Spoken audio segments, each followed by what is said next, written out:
Good evening, everybody. Tonight we're going to focus on the third chapter of the little book of Ruth. Before we do, let's have Mr. John open us with a word of prayer. Would you do that for us, Dad? Would you open us with a word of prayer? Yes. Lord Jesus, we thank you for this time with Pat. We ask you bless the pastor and his wife and family, take care of them, bring them home safely. Bless this message tonight. Let us find out what it is and walk in your path. In Jesus' name, amen. Amen. Well, before we get into reading Ruth chapter 3, I just want to point out, and Miss Laura, you don't have to screen these verses. I'm just going to go through them. Chapter 1 had ended. Ruth and Naomi are just arriving back in Bethlehem. And it says at the end of the very last clause in chapter 1 is, and they came to Bethlehem in the beginning of the barley harvest. If we go to the end of chapter 3, the last verse is, so Ruth kept fast by the maidens of Boaz to glean unto the end of the barley harvest and of the end of the wheat harvest. So this gives us an entire harvest season that these two chapters have taken up, which I'm not a farmer. I don't know when you plant barley in a climate like that and in what month and what moon phase you plant it under. But I've known a lot of farmers, and I've driven all over this country, and I see how stuff grows when it seems to have been plowed. Pass by a few weeks later and it's up, and then it takes a few months, and then you see them out there harvesting. And well, I know something about it all, but not enough to talk with any kind of expertise about it. But I'm thinking if they're talking about two different harvests here, the way it sounds at the end of chapter 2, the end of barley harvest and of wheat harvest. It sounds like two different growing seasons, or two different lengths of growing seasons. So I'm thinking this is taking up the full summer. And now we're coming into the autumn. Another thing I want to remind you of is that why is the book of Ruth important? Not only historically, because we'll have a little genealogy at the end of chapter 4 that makes her the grandmother or great-grandmother of King David. So the book of Judges, just before Ruth, had ended by saying every man was doing what was right in his own eyes, and that seems to imply that's where all this anarchy and is coming from, and all these civil wars and troubles and national problems. It's because there was no cohesive government. Okay, got that. I mentioned it in my Sunday morning sermon. But it also says twice, right there at the end of Judges and then a couple of chapters earlier, it's because in those days there was no king. So Ruth begins by saying, chapter 1, verse 1, now it came to pass during the days when the judges ruled. So Ruth is happening during the period of the judges, during all that. But it's, don't exactly know where to place her, except that if Boaz is the son of the harlot Rahab, then that would put Ruth kind of pretty early. St. Paul tells us in one of his sermons in Acts that the judges ruled for about 450 years. Well, the harlot Rahab shows up during the days of the first judge, Joshua, and early on in the book of Joshua. So either either Rahab's husband, Salmon, lives for 300 years, and so does Rahab in order to have Boaz, or Ruth meets Boaz much earlier than we would think in the book of Judges. And I would think, let's put her right around halfway in the days of the Judges. Another problem with this is on the other end of it. If Ruth lives in the middle of the book of Judges, there's another 200-year period before Samuel will come along as the last judge. And then, of course, we'll have Saul and then David, both anointed during Samuel's judge rule. That also is a long stretch.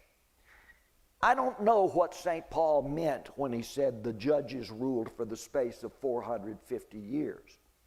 Unless Paul is going way back, not starting with the beginning of the book of Judges, which really begins with the death of Joshua, repeated from the closing chapters of Joshua. But maybe Paul is going all the way back to Joshua's birth as a slave boy in Egypt, or at least to the point in Joshua's adulthood where God tells Moses to anoint Joshua as his successor. But Paul might be going all the way back to the burning bush incident that Moses had years before, because what was Moses' biggest job but to judge the people of Israel and bring them to an understanding of the Lord and then lead them into their victories. So maybe Paul is calling Moses the first judge. That spans on over through Joshua's reign and then the opening chapters. And maybe Paul is saying the book of Judges didn't end where it ends in our writing. It went on through the lifetime of Samuel. And that would make, down at the other end of the period, that would make Samuel's mentor, Eli, a judge. Maybe not a very good one or astute one, but maybe Eli. We don't find Eli in any list of the genealogies of the priests, the high priests. He's not there. Where does he come from? He might have been kind of an interim priest that the people wanted to rule over them or something. So there's Eli. We don't know who might have been before Eli because we don't know who his father was. But it seems there are some unmentioned judges that were in this time, not mentioned in the book of Judges. And Eli was one of them. And after Eli's death, Samuel comes forth, and not one of his words fall to the ground. And all of Israel hearkens unto his words. And Samuel judges Israel. We don't know for how long.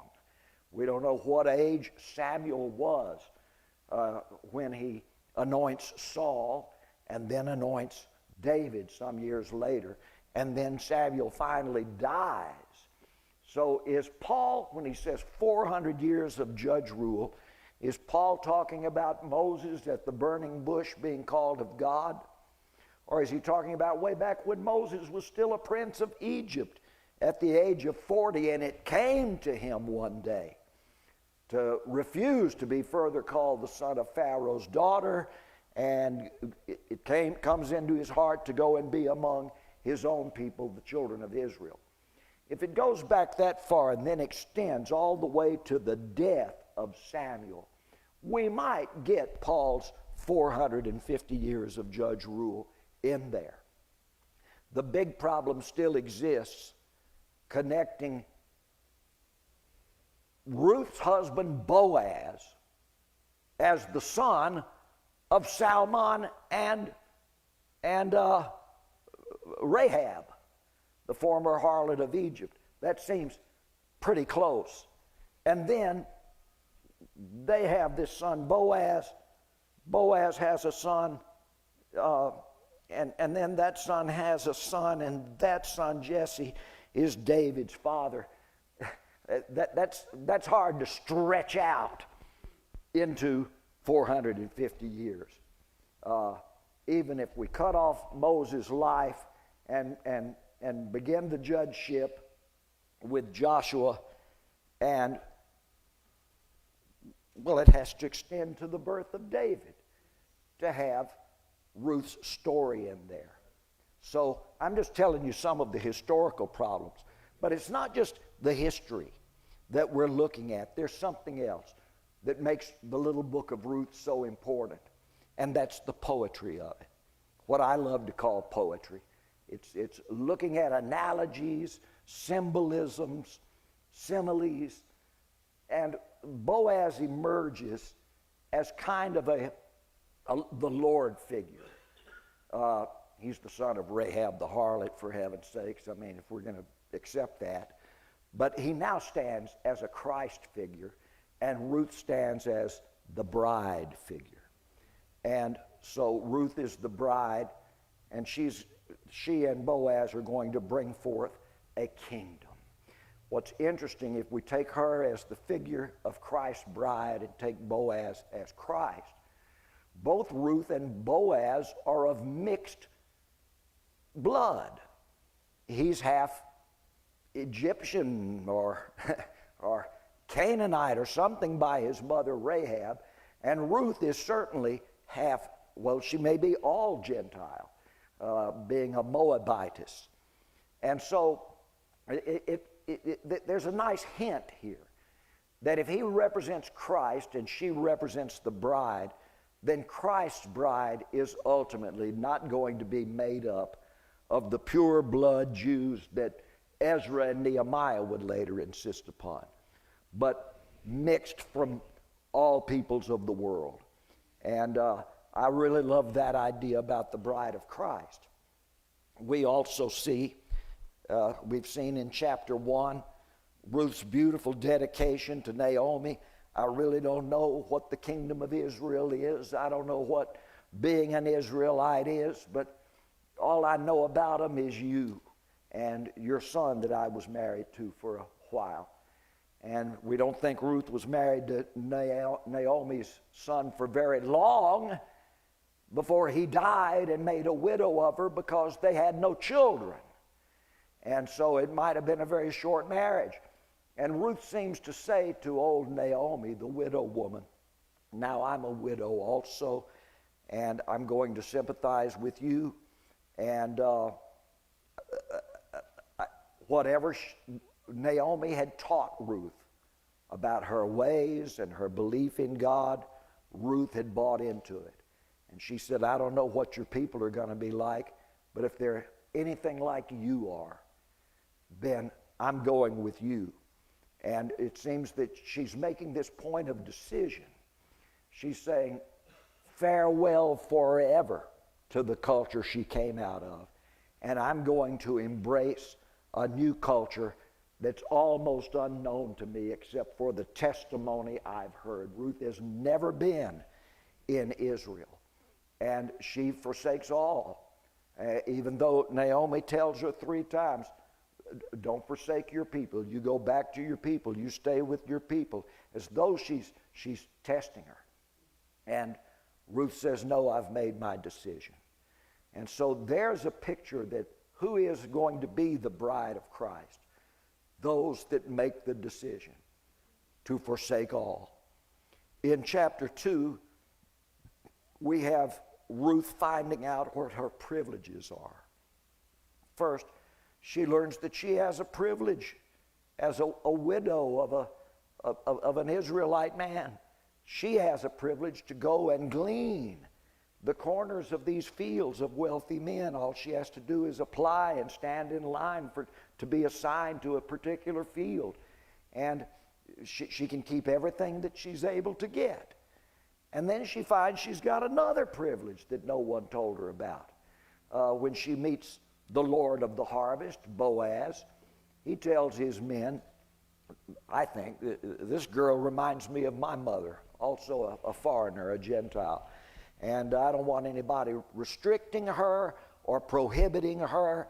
In fact, let her get water right out of our well. Well, she's a the Moabite tribe. They can't drink from our well. Boaz seems to say, she is one of us. When he asked who she was, he was told she's a Moabitess. But Boaz now speaks of her not as a Moabitess, but as the widow of an Israelite. So he wipes away all of her past and accepts her newness. And then a third privilege, even though she's a poor gleaner, he invites her to come sit at the table with his professional workers and sit right among them.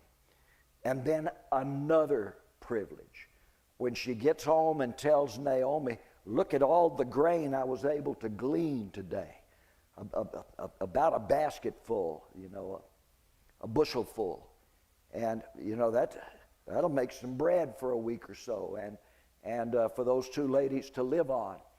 And Naomi says, in whose field did you reap? She says, I really don't know, but he was the nicest man I ever met, and they called him Mr. Boaz. And Naomi says, oh, I didn't tell you. We have noble kinfolk here through my husband's family, and he's a near kinsman of ours through marriage. Ruth is learning step by step more and more things that are available to her that had never been told her. And that becomes allegorical for our walk with God she's just been gleaning for 3-4 months now, but gleaning exclusively under the watchful eye of Boaz. He has told her, don't you go to other people's fields.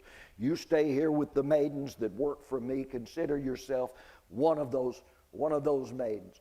And I'm going to be keeping my eye on you. And blessed are you for what you've done for poor old Naomi, who's come back to us. And he blesses her with some of the most beautiful words. So Ruth has just been working every day and carrying food home every sunset. And that's all. But Boaz has been watching her. And now we're going to find that someone else has been watching her every day. And that is Naomi. I can imagine Naomi putting the cloth over her head and trudging down that long road for a mile or two just to stand on a hill and watch her little daughter-in-law out there gleaning. And sometimes Naomi crying. And maybe sometimes she asks somebody to just go look and see how she's doing. And the word gets to her, or the understanding comes to her that the big man Boaz is also asked daily questions about Ruth and shows interest. So now the work is over. The barley harvest and the wheat harvest have finished. And Ruth is home, and her job now is to, what she's been doing, grind that wheat into flour and cook and make bread cakes and stuff. And well, what are you going to do now? There's no more gleaning work to be done. Naomi watches her and then says to her, chapter 3, verse 1, she says to Ruth, my daughter, shall I not seek rest for thee, that it may be well with thee? Now, you can read several translations of that, several versions. That word rest sometimes means, shall I find a way to get you some prosperity, or shall I find a position for you, or shall I find some protection for you? Whatever it is, I want to ease your stress and give you peace of mind in life. You need to have some security in life. In fact, the word security is one of the major translations of this word that's given to us as rest in the King James and other versions. And Ruth says, well, what do you mean, mother? And Naomi says, this man Boaz of our kindred, is not he the man with whose maidens you have worked all summer? Behold, tonight is the night that finalizes the harvest. He winnows the barley tonight in the threshing floor. Now, let's just think on that. There is sowing, or plowing, sowing, reaping, sheaving, then threshing, then winnowing, and then milling to make the flour. These are all processes. Once all of the wheat has been cut, and you take your scythe and you cut an armful, and somebody comes and takes that armful from you, and they take a stalk of the wheat and they tie it up at the top, and it stands there. And you're grabbing another armful with your sickle, and this is not the big mowing sickle that we see the Grim Reaper carrying. This is the one-handed curved sickle that'll just go around a big armful of wheat. You cut it, you hand it to the guy who ties it and stands it. You move on and cut the next one. For long, you've got these rows of sheaves standing on end all the way down through there. Once the whole field is cut, the workers come and load these sheaves. If they're using simple donkeys, and I've watched this in a number of countries, they put a rope over the donkey and it hangs out far, and they lay two sheaves and someone pulls the rope up. They loop them around, and the two men hold it out, and they put on two more sheaves, and then they throw the ropes across one another, and someone holds it, and they put on two more sheaves, and finally that donkey is carrying a mountain of wheat sheaves, looks like. It does look like a mountain of wheat sheaves coming at you with four little legs sticking out from under. And maybe they have wagons, which would even make it easier. But where are they taking these sheaves? They're taking them to the threshing floor. Now, let me describe the threshing floor. The owner of the harvest will be there while it's being threshed out. The final job, winnowing, he does alone, all by himself. But threshing, I'll have to describe the threshing floor. It could be about 20 feet wide, 20 by 20, sometimes even bigger, depending on the size of the harvest. The wheat stalks are thrown into it. Sometimes it was hard pounded dirt, and then flattened, very hard, and then chalk poured over it, and the chalk pounded in, and the chalk would help the ground not to crack up during dry seasons. And it would also just make the ground more sustained. Sometimes the threshing floor was paved with flagstones that would make it even better. Around the entire thing is a wall 3 feet high, just high enough to be able to step over it. Well, I said around, on two sides. There's this wall. On the other two sides, the wall is about 10 feet or 12 feet high. Now, not all of them used the walled method. Sometimes the threshing floor was just an open area where weeds couldn't grow because the ground had been chalked. And they would just scoop up this wheat once it was threshed. I haven't described threshing yet. They'd scoop it up and throw it in the air, and the wind would carry the chaff away, but the wheat or barley, the grain is harder, and it would fall back down in a rain while the wind carried the rest of it away. Well, you still got to get it threshed before you can do that. So in a well-built threshing floor, and this is kind of universal around the world for centuries, if you've got enough money to build it, it goes up 10 or 12 feet high as you can throw a shovel full and smack against the ceiling. And then it comes raining down. Why do you have to put it so high? So the wind coming through will have time to carry out that snow of chaff. But the wheat itself doesn't go down like snow. It comes down like sleet, just upon you. So they make them tall as can be thrown. They want them to smack against the ceiling. So they would make also a stone ceiling held up. and a roof over the whole thing. Now that's a very permanent threshing floor, but we do have archaeology for it, so those who could afford it would have something like that built. But Boaz will come in the morning and be there while his workers are threshing these sheaves of wheat. It's sweaty, hard work. A man inside with his bare-chested says, "Hand me another one," and they hand him a sheaf, and he breaks it into two big handfuls, and he smacks them against one of these walls, and then looks at it, smacks it again, and throws the stalks out. Takes the other one and smacks it several times, looks at it and throws the stalks out. There are other men out there gathering those dry stalks and piling them up. They're going to burn them in the evening. It gets to be a pretty big mountain. "Give me another one." And they'll spell themselves. A guy will do that for an hour. Another man will be over here smacking on this big wall, doing the same thing. And now the wheat is all over the floor, but it's mixed with chaff, little broken bits of stalk and broken bits of leaves, dried leaves. And these guys are getting higher and higher up because that's what they're walking on as it gets under their feet. The very work is lifting them higher as they work.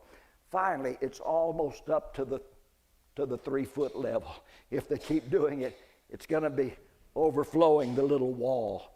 So it's time to stop for today. Sun's going down. They tie up what hasn't been done, and they all go off for supper. But they don't leave the wheat there unguarded. That's a valuable commodity. Who comes? Maybe one or two of the servants stand guard, but they don't have the right to do the next job. Only the Lord of the harvest does it. And we have that mentioned in Ruth chapter 3. He's got a shovel-like implement. Looks kind of like a big scoop, a snow shovel. And he strips off his, and he is the owner of all of this. And it is his right only to do it. And he does what I've already described. They wait until low sun, and the winds begin to come in off the Mediterranean or down those mountain slopes in the late summer, early autumn.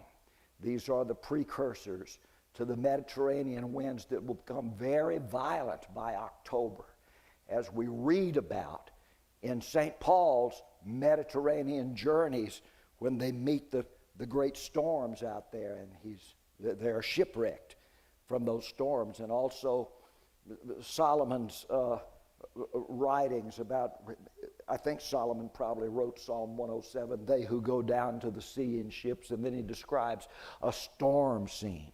We also see in the book of Jonah, sailing out across the Mediterranean, a storm scene.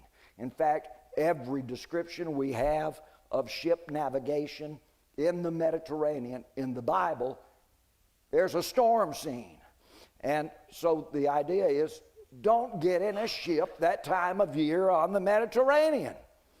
It's interesting that Paul's ship was a ship that was coming up from Egypt, where by that time most of the wheat for the Roman Empire was grown in Egypt. And Egypt was now a Roman colony. And it was a ship laden with wheat to take to Italy. But they pulled off at Antioch and picked up Paul and some others and then sailed on. And of course, they lost all their wheat in the winds. But what I'm getting at is that these winds that come just after harvest time are very important to the threshing and winnowing process. The winds are coming off. They'll keep up until, fairly late at night before they'll calm. You've got a good steady wind coming off the ocean. It's just perfect. And this was before later inventions called fans came along. But in those days, you winnow the wheat by doing just what I've described. You throw it up, it smacks, a whole shovel full of it smacks against the ceiling, shaking the grains loose from their little shells and wrappers, and the wheat rains down on you the chaff snowflakes on out in the wind. And you keep doing it over and over again until it goes down. The level of the wheat you're standing on is going down because you're separating the wheat from the chaff. But what you're standing on now is getting purer and purer. And the idea is to keep doing it until you can find nowhere a shovelful you can throw up that has any chaff blowing out of it as it falls down. And most of the little grains of wheat have been tossed up 100 times by then because they keep doing it until the air is pure as it falls. Now, this is quite interesting because this is what, back in the book of Judges, Gideon was doing when the angel appeared to him. Also, we've got John the Baptist telling about this, describing Jesus as the new Boaz, who's, King James uses the word fan, but it really means grain scoop, whose grain scoop is in his hand, and he will thoroughly purge his floor. And the wheat will be gathered into his garner, but the chaff will be burned away with the stalks. So somebody will be out there raking up all that chaff that's blown over the whole county, probably, and gathering it up. And all of that's going to be burned. And this was John the Baptist's sermon about this. So with those things in mind, think of Boaz doing this night. Now Naomi says to Ruth, behold, tonight's the night he's beginning the winnowing. Now, after the winds stop and it's close to midnight, the Lord of the harvest doesn't go on. A couple of his men have been getting that pure grain and putting it in sacks and tying the sacks up. And that's what they do by torchlight. And he oversees that, and he counts the sacks. And then he makes his bed lying on top of the sacks of wheat to sleep that night. It's not anyone else's responsibility. Of course, he's got men with him, but he's going to be taking it to market and settling a price. And he's not going to lose one of his sacks. So he sleeps with them. And Naomi knows this custom. She knows about it all. And I love that picture, by the way, because Jesus is the Lord of the harvest, and he's not going to abandon a single sack of his wheat, his church. So Naomi knows about it, and she says, behold, Ruth, I'm gonna find some security for you. This man Boaz has allowed you to be like one of his own maidens, and tonight he's doing the winnowing. And let's read on what she says. Wash yourself, therefore, verse 3, and put on some perfume. Anoint yourself, and put your raiment upon thee, and your Sunday dress, your best dress. And get thee down to the threshing floor. But don't let him know you're there. Don't make yourself known to the man until he shall have done eating and drinking. That is, finishes eating and he goes to sleep. And after a while, the other guys sitting around, they'll fall asleep also. And it shall be that when he lies down, you make sure you mark the place where he lies. Make sure it's him and not one of his workers laying somewhere. And once everything is quiet, and this is where it gets a little strange to some readers, you will go in and uncover his feet and lay yourself down, and later, when he wakes up, he'll tell you what you shall do. Now, and she says to her, oh, well, Mother, I'll do everything you say to me. That's what I'm going to do. And she went down to the threshing floor and did according to all that her mother-in-law bade her to do. And when Boaz had eaten and drunk and his heart was merry, he went to lie down at the end of the heap of corn. And she came softly. She uncovered his feet, and she laid down. And it came to pass at midnight that the man Boaz realized somebody was touching him, and he wakes up, he's afraid, turns himself, and behold, a woman lay at his feet. Now, that sounds highly romantic, doesn't it? And I'm going to go in there, the sleeping man, I'm going to uncover his feet and lay down. That's kind of daring. But we can only imagine certain aspects of that. But when we get to analogy again, the poetics of it, think of a woman at the feet of a man who wants to gain his favor. Think of Esther bowing down before King Ahasuerus. She could die for that. She takes quite a risk of going in there. And she could be slain because there's a law. Nobody uninvited can come into this place where King Ahasuerus is. Unless he pardons her, she will die. And he'll pardon her by thrusting out his scepter to her. And Esther comes in and kneels at his feet, fully trusting that the mercy of the Lord will be extended through him to her, which is what happens. But it's a great risk. She could die. Ruth is under a risk like that also by coming in to lie down at Boaz's feet. Any of those servants could wake up and say, oh, let's look around. Hey, who's that over there, and grab her and arrest her and not even tell Boaz who she was. Who was that? Who was that? An intruder, sir. We got the intruder. Ruth could have suffered like that.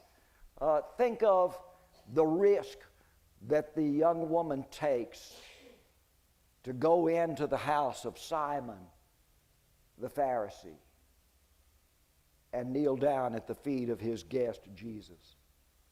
And Simon and the others are thinking, well, this Jesus is supposed to be somebody very discerning, but he hasn't discerned that woman out. He's letting her come right in here to my atria, where we're sitting here having dinner, me and these others I'm invited. He's simply a guest I've invited, and she's somebody that wants to see him, doesn't even come through me, and he doesn't even know what kind of reputation that woman has. And she is kissing Jesus' feet and washing them with her own tears and drying them with her hair, and Jesus is allowing it. Sounds again, to some people's thinking, that sounds very almost erotic, but that's not the point. The point is that it repeats the Ruth story. And Simon the Pharisee says to Jesus, Lord, don't you don't know what kind of a woman that is. And Jesus says, let me tell you something about myself and about her. I don't care about her past. I'm thinking about her future. Everything's going to be different for her from now on. And if she's pouring ointment on my feet, she is anointing. She's not trying to be sexual with me. She's being used of God to anoint my body, not for my future life of enjoyment with her, but for my burial. So there's a woman taking a great social risk in coming in. We also think of the woman that has to probably be knocked down by a crowd as she comes behind them to try to get to Jesus. And she's probably knocked down because what she touches is the hem of his garment. Not his sleeve, as I've seen in some of the religious movies, but the hem means this lowest part. And that's what she touches. She hasn't seen his face yet because he's surrounded by the crowd. She hasn't heard his voice. She only knows him by his reputation. Somebody told her, the man who heals people, Jesus of Nazareth, is coming through town. And now she knows him by his footsteps and touches his garment. She now knows him the third way, by the thrill of his touch. As virtue runs from him into her through the conduit touch, and she is healed completely. Next, she will know the sound of his voice when he says, who touched me? Then she will rise up and know him by his face when he speaks with her. And then a seventh way, within this 1 minute's time, seventh way this woman will know Jesus as she kneels down again when he calls her daughter. Daughter, your sins are forgiven. He uses a word for this woman they've never met, but he suddenly includes her in the family. of believers. And so all of these pictures go back to Ruth kneeling at Boaz's feet. Now, of course, I'm just drawing these analogies, but that's where this comes from. Behold, a woman lay at his feet, and he looks up and he looks around and he says, who are you? And she says, I'm Ruth, your handmaid. Spread, please, your skirt over your handmaid, for you are a near kinsman. Cover me, would you? I just wanted to lie here with you on the night of your harvest finalities. At your feet, not alongside of you, just at your feet, if you'll just please cover me. And he gives her the second blessing.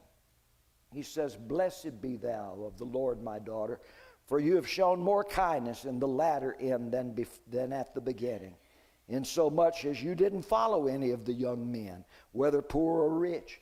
You did just what I told you, and you stuck with my maidens throughout all this harvesting.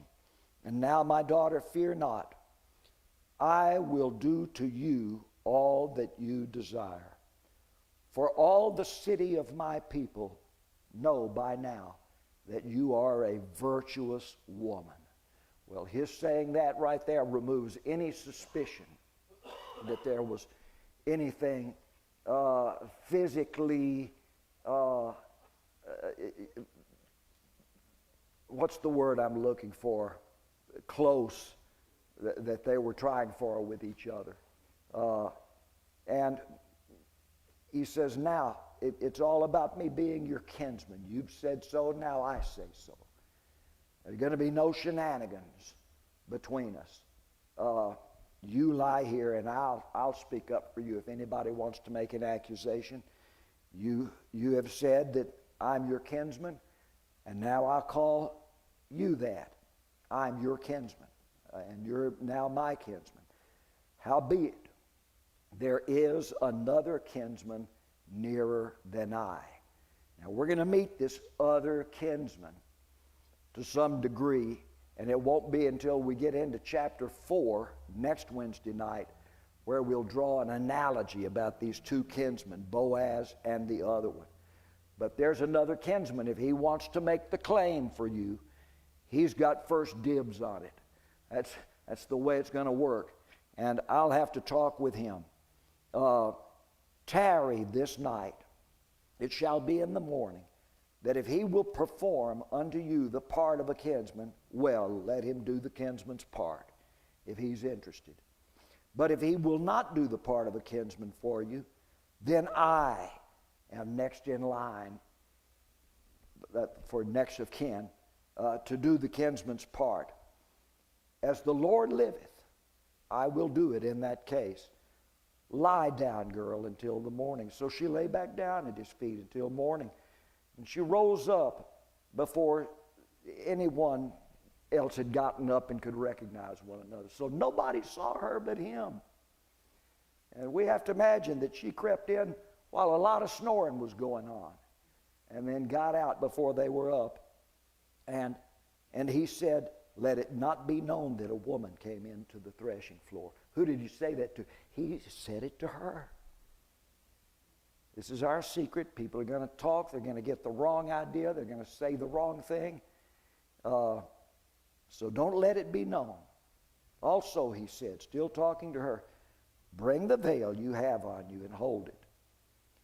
And she held it, and he measured 6 measures of that freshly winnowed barley, the pure stuff, upon it, and tied it up and laid it on her. So apparently she had to get it over her shoulder.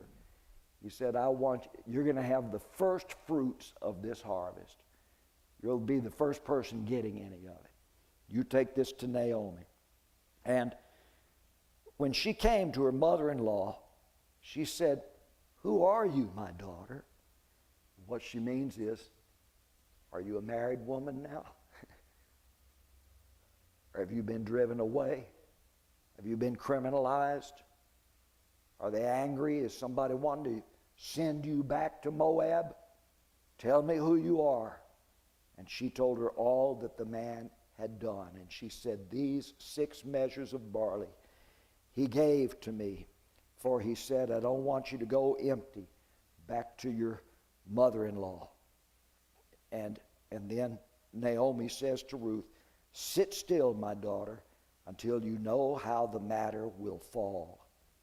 For that man will not be at rest until he has finished this thing today. Now, that's as far as we're going, the end of chapter 3 for tonight. But let's just look over a couple of other little things. Next week we're going to be discussing why 6 measures of barley. Is there any significance in that? The number 6. Why did he want her to carry all that herself? Why didn't he wake up a man and send somebody to help her? He said, no, you're going to have to carry it yourself. I don't want anybody to know you've been in here or that I've given you anything. You just go back before the sun gets up and get back to Naomi, and you'll hear from me later today. There's some significance in that. And there's also, well, I want to have some more to say next week, the significance of these 2 people falling in love. Her love is admiration for the man, for his character, not only because he owns the cattle on 1,000 hills, so to speak, with all of his farming, but also because he's taken interest in her. His love for her is growing admiration, strictly on her character, and she has nothing to offer him materially, but she must be a young woman of rare beauty as well as her fine character, and that touches him. And I want to talk a little bit more next week about what draws Christ to his church and what draws souls of the church to Christ, and how that developing intimacy between Christ's bride and Christ, called repetitively the bridegroom, develops, and what it's got to do with coming from the story of Ruth. I'm finished for tonight unless somebody wants to add something. Anything. I was reading in preparation for the communion Sunday, Yeah. and I stumbled on the idea of Pentecost in the Jewish tradition, which is Pentecost is, I think, is coming on. Yes, it has. The Jews celebrated Pentecost by reading the book of Ruth, That's right. and because of the Torah being given to Moses Mhm. and